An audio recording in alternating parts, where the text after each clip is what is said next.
El juez dicta sentencia. Freddy, ¿qué es lo que hay este fin de semana en la Fórmula 1? Nuevamente, luego del primer parón de la temporada de una semana, tenemos otra vez semana de carrera, esta vez el Gran Premio de Australia. Como es en Australia y es una pista que se corre de día, aquí los horarios son de madrugada. Está jodón eso. Es una de las carreras difíciles del año. También tenemos otro caso en lo que también se corre más o menos a esa hora, pero eso sí ha ido trabajando por el tema de que ya hay varias pistas que tienen luces, que antes, hace 20 años no se veía. Ok. Y eso ha ido mejorando un poco el tema de los horarios a nivel mundial. Pero tenemos estos casos de pistas emblemáticas, como el caso de Australia, el mismo Japón, que siguen siendo diurnas y siguen siendo un horario complicado para este lado del mundo, en Occidente. Pero es un gran premio que promete. Normalmente es uno de los grandes premios que abren el listón de la temporada. En este caso va a ser la tercera carrera del año. Y como todos sabemos, estamos teniendo una temporada muy parecida a la del año pasado, en la cual veremos cómo los demás equipos se van acoplando para poder identificar una pelea o un claro segundo lugar. Que pues ya que vamos, profesor, ya que en la pista está tan sosa la situación, dígame a ver cuál es el chisme, qué es lo que se mueve por afuera. Bueno, tenemos el tema de la gente del otro equipo de Alfa Tauri, hasta la temporada pasada, que ahora pasó a llamarse Racing Bulls. Es la segunda escudería, como quien dice, en el equipo Red Bull. Ellos pasaron al nombre de Visa Cash App o Racing Bulls.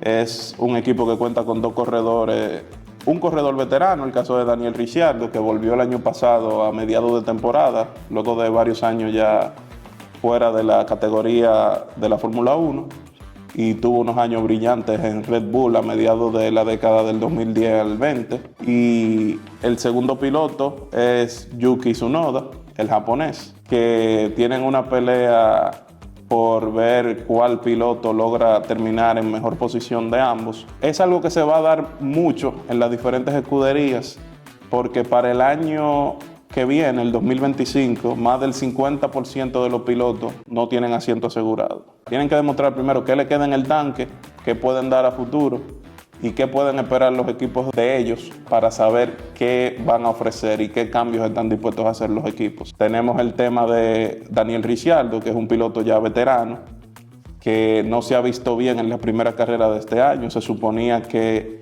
ya con un año, un monoplaza hecho a su medida, no como le pasó el año pasado, que lo tomó a mitad de año, debía de tener mejor rendimiento, pero el caso de Racing Bulls tienen el tema de que ha sido un fiasco todo lo que tiene que ver con la preparación del equipo para este año. Tanto es así que luego del Gran Premio de Bahrein, tanto el director técnico como el encargado de la aerodinámica, el ingeniero aerodinámico del equipo, renunciaron después de la carrera. El equipo quedó en los dos últimos lugares, 19 y 20.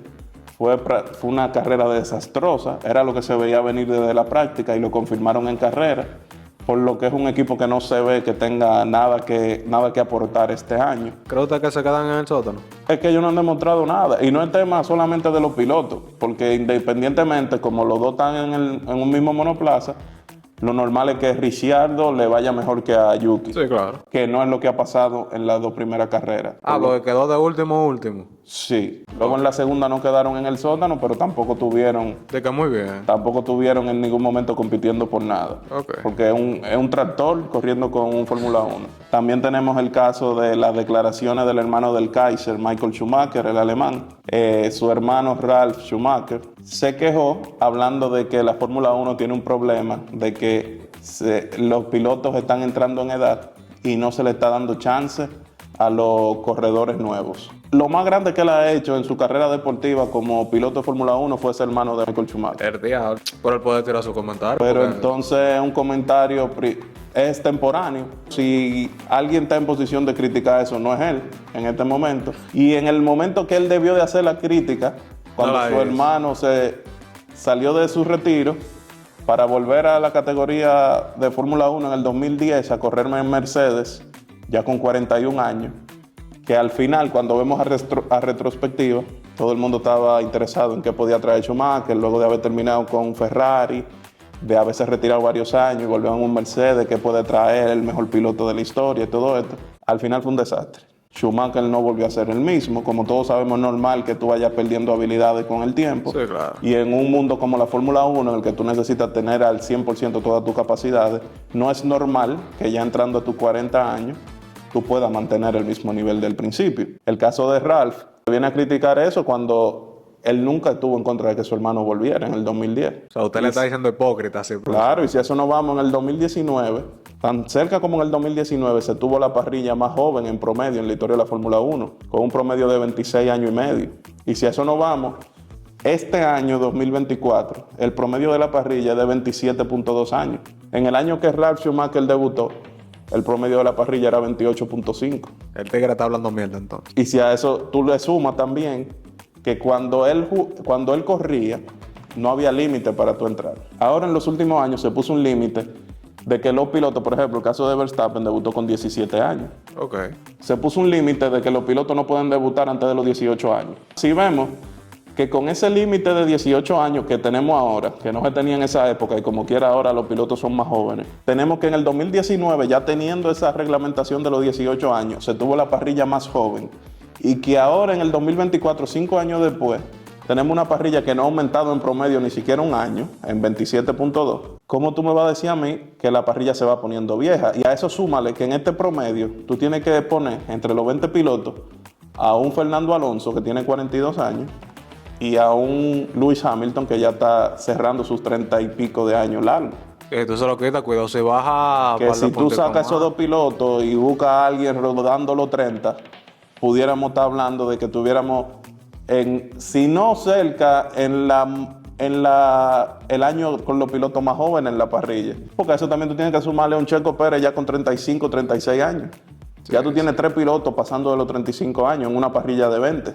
Por eso que no se puede hablar sin fundamento. Lo que pasa es que Ralf Schumacher, imagínate, ya en la situación que él se encuentra, lo único que le queda es poder criticar lo que están haciendo. Pues ¿cómo tú vas a criticar? Primero un hombre como Fernando Alonso, que es un corredor 2 veces campeón del mundo, 3 veces quedó entre 3 y 1 punto de diferencia para ser campeón del mundo también, pudiera tener 5 títulos. Y es un hombre que dentro de la parrilla de Fórmula 1, ya ha pasado sus 40 años, indiscutiblemente es de los pilotos con más talento que tenemos actualmente en la parrilla.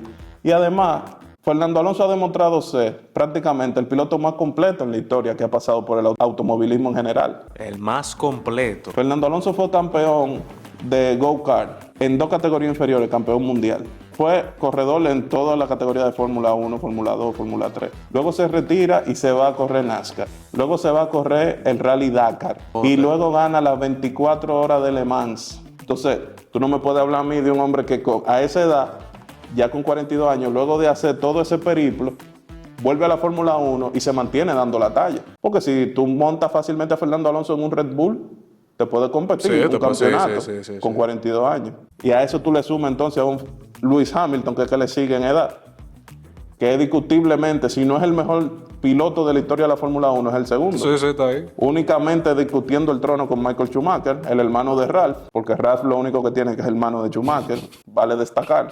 Y en un tercer lugar tenemos un Checo Pérez, que aunque no ha sido tan destacado como los otros dos, le da 3.000 vueltas. Es prácticamente el escudero de Max Verstappen, que es triple campeón del mundo. Está en la escudería más poderosa ahora mismo, que es Red Bull. Y es un piloto que en el peor año de Checo ha sido mejor que el mejor de Ralf Schumacher. Pero eso está lleno de odio usted. ¿Verdad?